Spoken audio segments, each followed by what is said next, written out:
Good morning, students. Today we will continue chapter 1 of history, that is, tracing changes through a thousand years.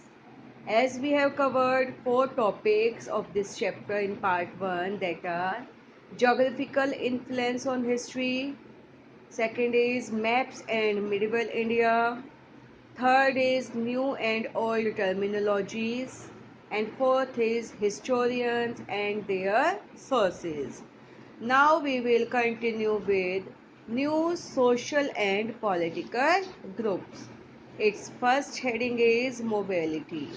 The medieval period was a period of great mobility. Means in medieval period a number of people traveled to long distances in search of wealth and opportunity. Means they travel in search of money and opportunity of work. Many travelers group came to Indian subcontinent. Why they came to Indian subcontinent? Because it had immense, means enough wealth and the possibilities of growth. One group of people who became more important in this period were the Rajputs. Means बहुत सारे आए थे, Jats, Sikhs, Ahoms etcetera. उनमें से सबसे जो main थे, जो इम्पोर्टेंट थे, they were Rajputs. Next point is new ideas.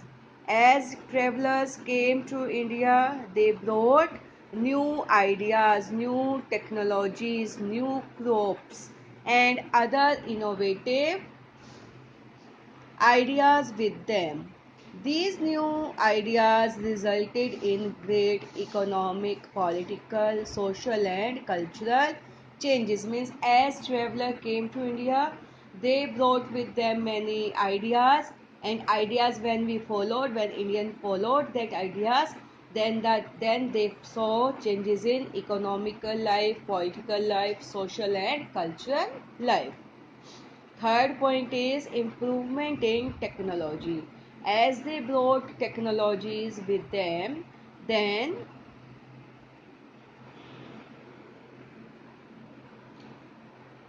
means they brought technology. It brought technological changes. For example, this period introduced Persian wheel in irrigation, spinning wheels in weaving, and firearms in combat. Fourth point is new crops. They introduced new crops and beverages. Means नई फसल, food crops, and beverages means पेय जल, जैसे coffee, T etcetera, जो पीने के लिए use की जाती है.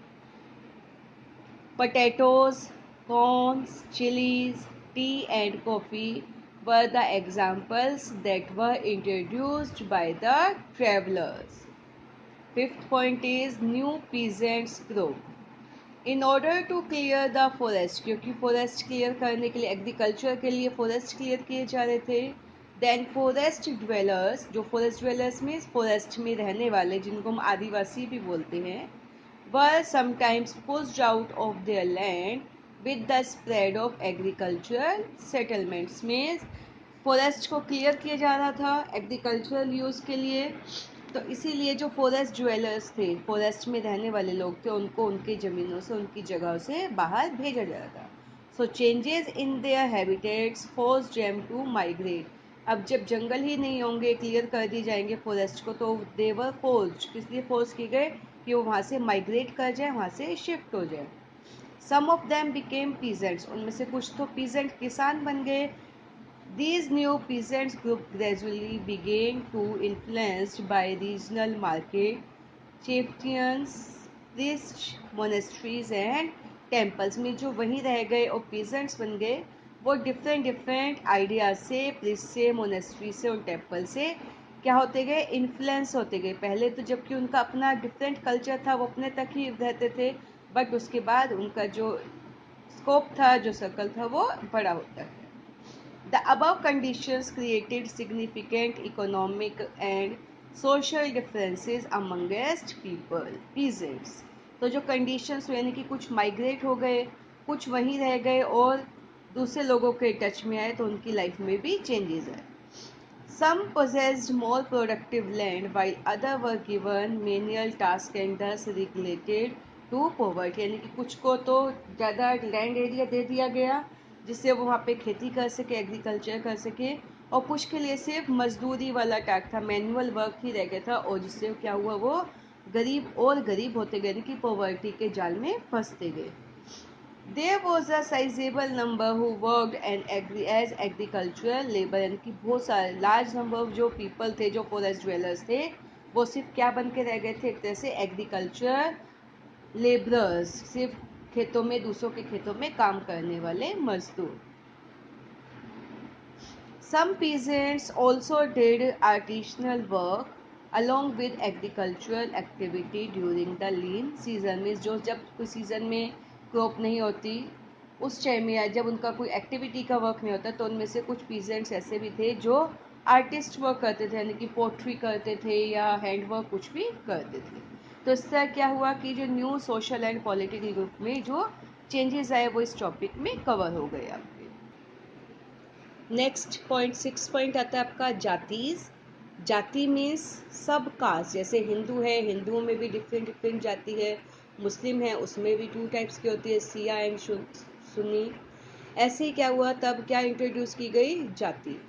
As the society become more differentiated people were grouped into jati, यानी कि जैसे सोसाइटी डिफ्रेंशिएट, आपस में डिफरेंट होते गए, तो क्या हुआ, डिफरेंट डिफरेंट ग्रुप बनते गए, यानी कि डिफरेंट जातीज इंट्रोड्यूस होती गई।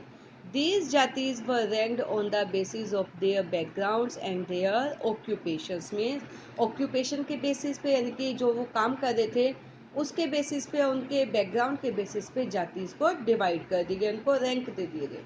Ranks were not fixed permanently, but जो रैंक्स थे वो परमानेंटली फिक्स नहीं थी। They were varied according to their power, influence and resources controlled by the members of a जाति, यानी कि वो डिफर थे, वेरिड मीन्स डिफर थे, किसके अकॉर्डिंग थे, मीन्स जो जितना पावरफुल होगा उसके लिए अलग जाति थी, इन्फ्लुएंस थे वो दूसरी सोसाइटीज से लेके, और रिसोर्सेज जिनके पास, जिनके कंट्रोल में ज़्यादा रिसोर्सेज थे तो उनको रैंक वाइज डिवाइड कर दिया। Remarkably, the status of the same जाति could vary from region to region, यानी कि एक पर्टिकुलर रीजन की जाति दूसरी पर्टिकुलर रीजन की जाति से डिफरेंट थी। The affairs of जातीज were regulated in the following veg, यानी कि जो जाति से उनके क्या अफेयर्स, मैटर्स क्या थे, किस तरह वो वर्क करते थे। First point is each jati framed its own rules and regulations, means हर एक जाति के अपने रूल्स रेगुलेशंस थे। An assembly of elders, elder में सभा, जो समिति बनाई जाती थी उनकी। द जाति panchayat enforce this regulations, mean जो रूल्स एंड रेगुलेशंस बनाए जाते थे उनको कौन एनफोर्स करता था, कौन इम्प्लीमेंट करवाता था, जाति panchayat. Third is jatis had to follow the rules of their village also, और उनके जो विलेज के रूल्स होते थे जातीज को वो भी फॉलो करने पड़ते थे। Several villages were governed by a chieftain, और कुछ तो थे जो अंडर कंट्रोल थे, किसके, चीफ, यानी कि जो हेड होते थे आर्ट क्राफ्ट के, उसके अंडर थे। ना 7th point is political developments, यानी कि मिडिवल पीरियड में जो जो डेवलपमेंट्स आए, किस सेक्टर में, पॉलिटिकल सेक्टर में। इट्स फर्स्ट सब point is important groups of people. In the medieval period, the Rajputs became very important, as we have read earlier, हमने पीछे पढ़ा है कि राजपूत ज़्यादा important थे। Rajputs were said to possess extreme valor, means power, with a great sense of loyalty, यानी कि राजपूत को, जिनको क्षत्रिय भी बोला जाता था, वो ज़्यादा लॉयल थे, ज़्यादा देशभक्त माने जाते थे। Other groups of people such as Marathas, Sikh, Jats, Ahoms and Kayathas also became politically important during these periods, means और भी बहुत सारे groups थे, but the most important group was Rajput. Now its second sub point is region and empire, means region, area, और वहाँ का empire, साम्राज्य। In the early medieval period, regional kingdoms of both the north and the south India had considerably conflicts with each other. में starting में क्या था, medieval India के period के स्टार्टिंग में नॉर्थ इंडिया और साउथ इंडिया के जो रूलर्स थे, किंग्स थे, वो आपस में ही एक दूसरे के कन्फ्लिक्ट्स रहते थे उनके बीच में, मीन्स लड़ाई, वाद विवाद रहता था।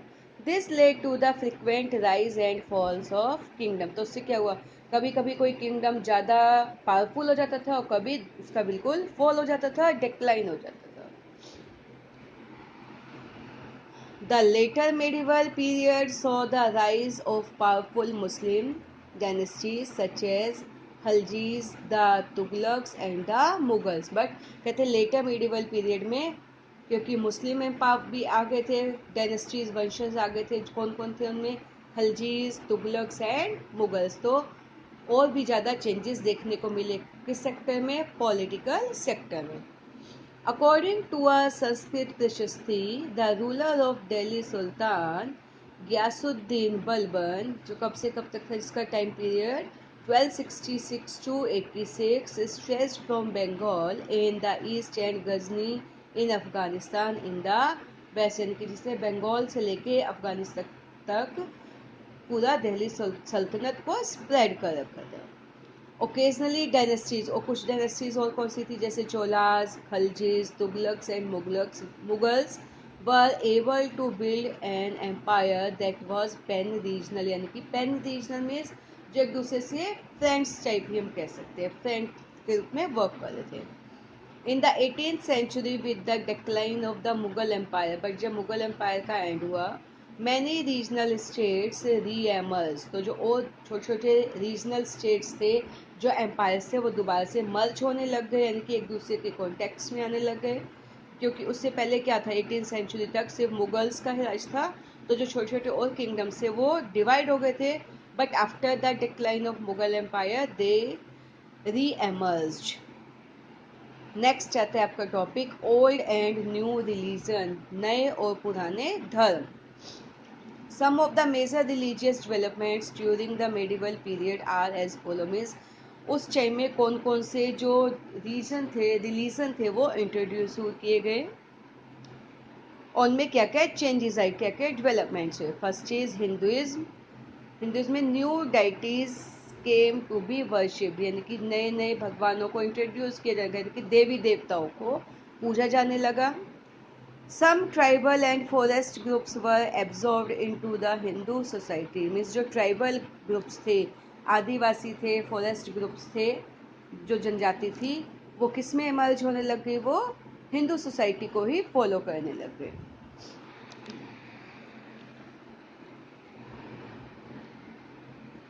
Constructions of temple became an important activity among the Hindu ruler, यानी कि जो हिंदू रूलर्स थे उनके लिए मेन क्या वर्क बन गया था, एक्टिविटी, टेम्पल्स को कंस्ट्रक्ट करना, यानी कि ज़्यादा से ज़्यादा मंदिर बनवाना। Fourth point is the importance of Brahmins और द प्रीस्ट ग्रुप, यानी कि हिंदू धर्म के में उस टाइम ब्राह्मण्स को ही सबसे ज़्यादा सुपीरियर माना जाता था, तो उनकी जो इम्पोर्टेंस थी वो और ज़्यादा बढ़ने लगी। They had a dominant position in the society, यानी कि पावरफुल सोसाइटी, पावरफुल कौन थे सबसे ज़्यादा, ब्राह्मण्स, पंडित। Rulers patronised learned Brahmans and granted them tax free land, जो रूलर्स थे, जो जिन्होंने ब्राह्मण्स को एक तरह से एडॉप्ट किया, जिनको फॉलो करते थे, उनको रूलर्स ने ब्राह्मण्स को टैक्स फ्री लैंड दे रखा था, यानी कि उनके ऊपर कोई रेवेन्यू नहीं लगता था, यानी कि ब्राह्मणों को जो ज़मीन दी गई थी वो विदाउट एनी टैक्स थी। Therefore many Brahmins became wealthy and powerful, तो इससे क्या हुआ, कुछ ब्राह्मण्स जो थे वो वेल्दी, ज़्यादा रिच हो गए और पावरफुल हो गए। Next point is the emergence of the idea of bhakti was one of the major development of this period, यानी कि तब लोगों को किस चीज़ का आइडिया आया, भक्ति का आइडिया इंट्रोड्यूस किया गया। उससे पहले तो यज्ञ, हवन, होम, पूजा ये सब करवाई जाती थी ब्राह्मण्स के थ्रू, शास्त्र पढ़े जाते थे। बट इस मिडिवल पीरियड में क्या हुआ, आइडिया ऑफ भक्ति। Around 7th century many Hindu religious thinkers of South India began to challenge Brahman domination in the field of religion, यानी कि जो साउथ इंडिया के जो कुछ रिलीजियस थिंकर्स थे, यानी कि धर्म के ऊपर विचार करने वाले जो लोग थे, उन्होंने चैलेंज किया किसको, ब्राह्मण्स को। They stressed on bhakti that is personal devotion to God, mean उन्होंने कोई यज्ञ, होम, शास्त्र, हवन वगैरह पे नहीं, बल्कि क्या कहा कि पर्सनल डिवोशन है, कि हमें भगवान के प्रति अपनी श्रद्धा बना के रखनी। The Bhakti movement attracted people from all sections of the society.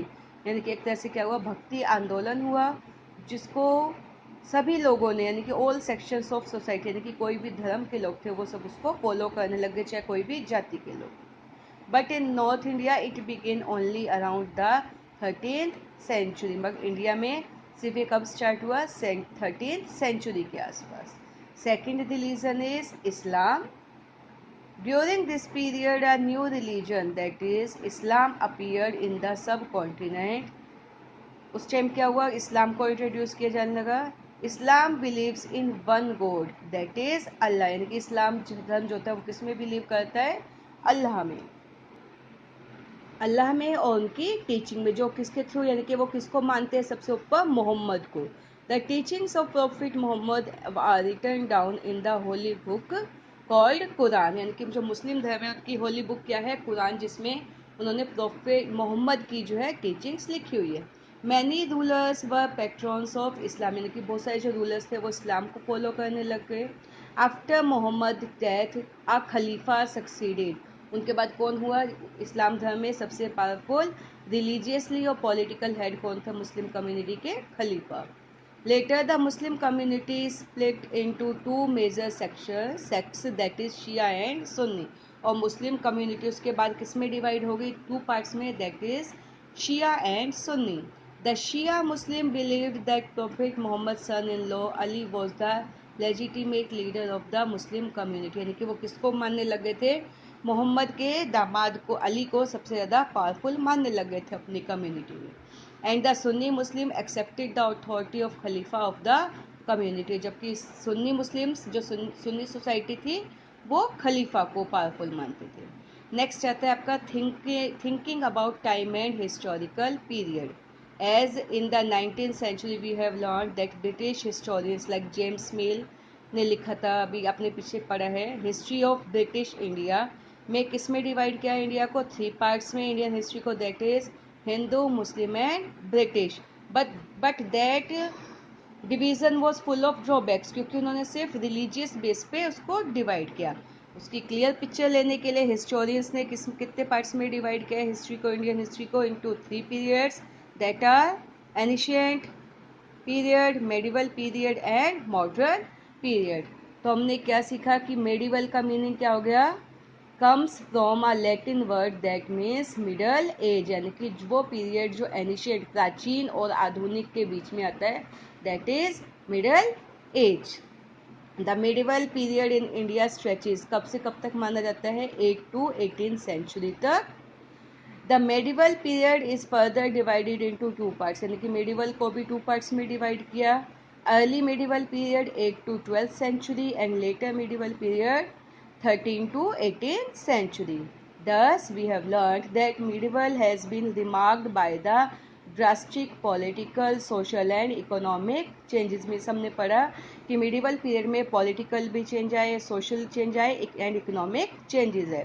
This period witnessed the remarkable spread of peasant societies, the rise of regional and imperial states and the development of Hinduism and Islam as major religion and the arrival of European trading companies। में क्या क्या changes आए, लोगों ने कैसे religion को किस concept से देखा, पीजेंट सोसाइटी में क्या क्या चेंजेस आए, रीजनल किंगडम्स और इम्पीरियल स्टेट्स पढ़ा हमने, and European arrival of European trading companies की, कैसे यूरोपियन कंपनीज ट्रेड करने के लिए आई और अट्रैक्ट होके इंडिया की वेल्थ से यहाँ पे पॉलिटिकली और सोशली पावरफुल होती गई और इंडिया को एक तरह से क्या बना दिया, अपनी कॉलोनी बना दिया। So now chapter is completed. I hope you have understood. Thank you.